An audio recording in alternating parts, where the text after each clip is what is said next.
guys, welcome back to the Independent Investor channel. I'm going to cover 10 reasons as to why I feel people should invest in the stock market. Why invest? It's one of the most simple questions that I get. There's a lot of new investors coming, making their way to the channel. We're going up over 12,000 subscribers strong on the channel. And if you like what you hear coming through the message, please don't hesitate to hit the subscribe button. Help us support this movement that we're starting, empowering individuals to invest on their own. Let's jump right into it, guys. Rule number one is kind of one of those things that I took from my own playbook, the reason why we invest. I've said many, many times investing is one of those things that I think everybody should do, but I'll also premise and say that investing is not for everyone. And you have to answer this question of why before you even think about investing one red cent in the stock market. Really understand and validate for yourself why, in fact, you're doing it. And the reason why I've always invested is to secure my financial future. Now, what that means is it's going to mean something different for everybody. But for me as a working class fella, I'm not a YouTuber, okay? I have a regular job. So to contribute to my financial future only sets me up for a better chance at a financial future that is more secure than if I didn't invest. And that's one of the main reasons why we do invest. All right. I thought I'd offer that from my own playbook. And for you guys, you're going to define your own set of rules as to why. But this will help kind of understand and solidify some of the psychology behind why we justify investing in the stock market. 7%. I really wanted to earmark this for new investors because this gets downplayed all the time. There's a lot of folks out there that really don't understand where to start. You know, do I want to buy stock? Do I want to buy ETFs? Do I want to buy mutual funds? Do I want to buy index funds? And really, what it comes down to is I don't want you to look at investing as anything other than making this 7% a year. And I know there's folks that are going to hit me up and say, Ryan, I outpace the market every single year. Great. I'd love to see proof of that. But statistically, the more you're trying to outpace the market and move above that 7%, which is referred to as alpha in the stock market, which means you're outperforming the market, I would contend that there's probably more risk that you're taking on, okay? Now that's okay. Some people have a tolerance for that risk. But please understand that the compounding effect that we're working so hard to achieve in the stock market can be achieved with an annual rate of return of 7 or 8%. Now you're going to have down years, okay? You're going to have years where you question why it is you're doing what you're doing, and you're going to have to fall back on the plan that you've initiated. But always trying to keep in mind and keep focus on why you invest. You're looking to achieve at least a minimum rate of return of 7 to 8% in the market. And if you can do that, and you can do it consistently year over year on an average, you're going to win in the stock market, all right? Products for all investors. I want to premise something that I really think is important. If you guys are making your way to the channel, you haven't had a chance to review my catalog of offerings. I've been investing for a long time, and I can remember a time where we were exclusively bound by mutual funds. And I will also say that those mutual funds required a minimum entry to get involved. And I think as the industry is experiencing some pressure from a lot of investors that we're generating the churn on, is that they're demanding more out of their product. Okay, and I can remember when ETFs were a new product. Products that allow for easy access to the market at the lowest expense. Now, obviously, we all know about single stock investing, but I've got people that come to the channel and they're like, you know what, Ryan, I don't want to touch that stuff. You know, I don't want to touch it. I don't want to have anything to do with it. I think I'm an ETF investor. Tell me about that. And then we can kind of talk through some solutions as far as what different ETF products are out there, whether it be total market ETFs or index ETFs that cover the indexes, whether it be the NASDAQ, S&P 500, Russell 2000, or even we start to get into some of the sector spider ETFs. Just a ton of different products out there that can fit your need to exposure for the stock market. It's really awesome. And the only thing it takes from you guys is really the want and desire to answer the question of why. That's it. It's because there is a product out there for you. You just got to have the courage to go out there and look for it. All right? Accounts is a big one. Okay? The investing landscape has changed so much, even since I've started the Independent Investor channel 2 years ago. And that's a wonderful thing about this conduit. But the accounts that you guys have access to, I know Robinhood generated a lot of churn, and rightfully so. It was a very disruptive product, okay? There's robo-advisors out there. There's the products that we recommend on the Independent Investor channel where the shoe just fits. We're talking about M1 Finance for your passive option, and we're talking about First Trade, which can be more of an active product for those folks that want to do a little bit more stock investing and have a little bit easier time with the entry and exit in those positions. But if you want to go passive, we've got M1 Finance. Now, if you want to start a retirement account with M1 Finance, you've got a minimum there of $500, but most people who are serious about investing will have that capital to start and go ahead and start that portfolio passively in M1 Finance. You guys know I'm affiliated with M1 Finance. I'm also affiliated with First Trade. The shoe just fits, all right? The passive option for M1, First Trade for the active option. The affiliate links are listed below down in the description of all my videos, all right? But the accounts really are a validation for you guys to start investing. There's no more reason to sit back and say, I don't have enough money to invest. I need money to make money. I can't justify the fees that are associated with investing. A lot of this stuff you can get exposure to the stock market with very little to no entry to the market, and those two accounts allow that to happen. Very cutting edge products. Look into it for yourself. I don't think I would have ever come across those two options. There's a few more on the marketplace, but those are really the two premier products that are available to young investors out there and older investors alike looking to seek low-cost exposure to the stock market, and they can do it using those two accounts. The next one is access to information. You guys I don't know if we were at all prepared with regard to the information overload. I remember when Google was invented. I mean, what a transformational platform. Now you can go on and seek out any amount of investing applications.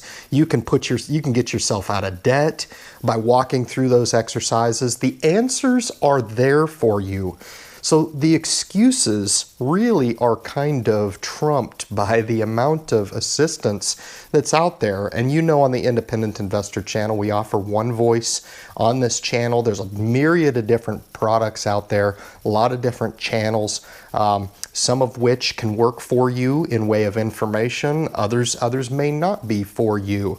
But the access to information and the availability to have that information right in the palm of your hand is really, really an advantage to you, to making sure that you're getting the flow of communication, whether or not you can get on your brokerage account now. I do most of my research and analytics right off of my brokerage account, and I know it's the same for you guys that are rolling with Fidelity, TD Ameritrade, some of the major brokerages. I'm with Merrill Edge. I do research on First Trade as well. I'm still kind of researching M1 to really understand, and then there's free apps out there like FinCiv that you can get on, and you can go right to the New York Stock Exchange if you want to. That information, all you've got to do is have 5 minutes to say, you know what, Ryan mentioned the New York Stock Exchange. I'm going to jump online and see what he's talking about.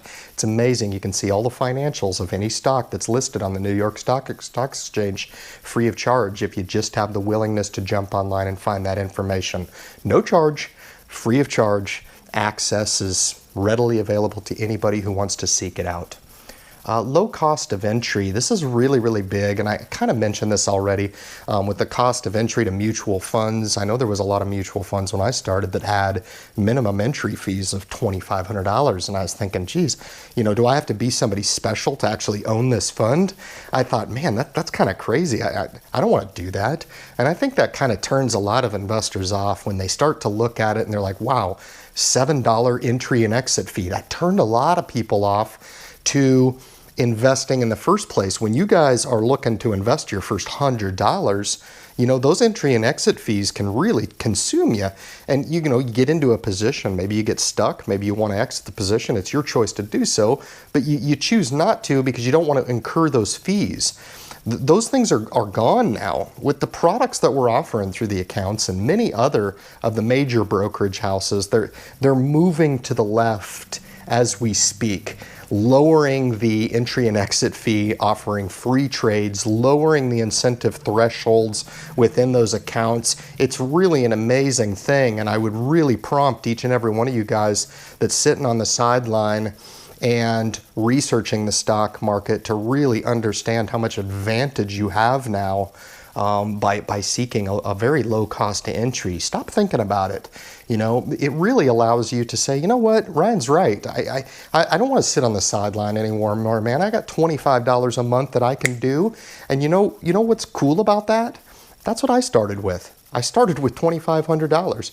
I sold my first car. I split the money, $3,000. I put $1,500 starting capital into two Roth IRAs at the time.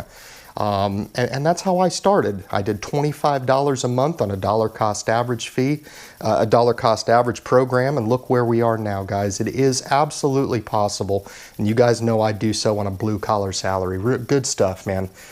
This is a big one here, why you could invest. And a lot of it, I wanted to really, really hit home with a lot of people. And what I mean by discipline is this. A lot of people get invested, and I say, well, why? Why are you investing? And they're like, I want to make money, Ryan. Wrong. It's not wrong, okay? I've had a few people come to the channel and say, why else would you invest other than to make money? And I think you'll find that the more disciplined you are, the less you really focus on the day-to-day, you'll observe it, okay?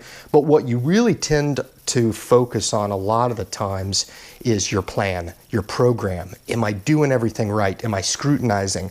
Am I building for the future? You really start to get a desire to contribute more to your program. And if you don't ever start investing, you're not going to know what that feels like. You're not going to understand and allow yourself to catch that fire of discipline.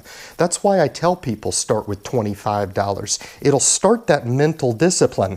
At the time that you start with $25, it's not going to accumulate very fast. What it's going to do is it's going to start that mental discipline for yourself to give yourself that psychological edge. It's going to convince yourself that you can do it. And you're going to, as you evolve as an investor, it's going to make you stronger and stronger. The best experience that an investor can ever have is time in the market. You're going to learn so much day in, day out, week in, week out, year in, year out, and so on. It's the best experience you can get in the market. Discipline. Why invest? Seek out that discipline. That's why we do it.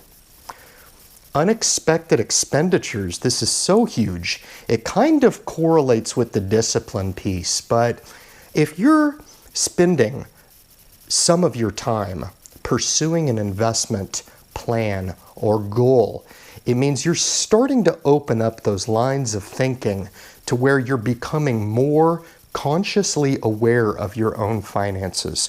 You start to ask questions about, do I need this? Maybe I can do without this. Or you just start saying no more often. Maybe you don't go to dinner quite as often, right? And you find that you don't miss it. What you do find is you don't miss this stuff over here, but you actually love pursuing your disciplined approach. And unexpected expenditures, when they come up, have to be expected. It's one of those things. You ever sit back in life and wonder, gosh, we're doing so good, but we had this unexpected expenditure come and bam, there we go. There's our savings account. It's all gone. Look at that. We saved $1,000 and now I've got to pay $800 for a car repair, right? And we kind of get into this self-deprecating idea about, oh is me, and things always happen to me, so why even try? This is why. This is why we invest, is to get that discipline to know that we're preparing for the unexpected. That's why I talk all the time about the importance of the cash pillar in the account. Very, very important. The final two are the most important. And this is something that I feel like if you guys are watching this over YouTube, you're getting the two most important things that I feel like an investor can answer for themselves as to why they invest. The first one is tax protection, okay? If you knew nothing about the stock market, the only thing that I would look at is the prospects of a Roth IRA, and if eligible to contribute to the Roth IRA as much as you possibly could, the idea of investing when you are X number of years old, whether it be 20, 30, 40, or 50, all right, and the prospects of growing that money over time, tax protected, and have the ability to withdraw that money when you're 59 and a half, that should be validation enough for you to get excited and really perk up and say, that's amazing, that's enough for me to start investing. The last thing is something that we offer unique on the Independent Investor channel, and that is the wealth preservation piece, all right? Traditionally, in the investing landscape, we always go into the strip mall and we'll sit down with an Edward Jones rep, right? We'll sit down, we'll wrap with them, they'll put us in a few mutual funds, and that seemingly was what most people, and this is rampant today, this is what most people think about investing, okay? Yes, I invest. Well, who do you invest with? Do you know how much fees you're paying, right? A lot of people cannot answer that question for themselves, and I think they would be extremely surprised to know how much they're actually paying if they would just ask those scary questions. But wealth preservation is one of those things that is absolutely it's achievable within the accounts that we recommend, because we're looking to invest in products that are close to, if not no fee, right? We can enter and exit stock free of charge. If ETFs are your thing, it doesn't really get any less expensive than that. There's a few ETFs on the market right now that are no cost. You can get exposure to the stock market seemingly free of charge and reduce what it is that has been traditionally charged to really people who just want to do the right thing, but just don't have the knowledge or the foresight. I was there. I was one of those people. All right. Now being liberated, I'm trying to share that empowerment with the audience tuning into the Independent Investor channel. So this is my really 10 things as to why an investor can justify entering into and becoming invested in the stock market. Guys, again, first time tuning into the message, hit the subscribe button, help us subscribe, help us support the message that we're putting through on the channel. You want to share it with anybody out there you know that's maybe thinking about getting involved. Share it with your friends, family, bring them onto the channel. Again, not a YouTuber, all right? I'm a working class guy, but I do all this stuff that I'm talking about, and I've built a very, very respectable portfolio deploying some of these strategies, and a lot of them are mental, okay? The investing piece, I say all the time, is actually quite simple. It's the justification as to why that really trips people up a lot of the time. Guys, thank you so much for tuning in, and good luck in your investment future.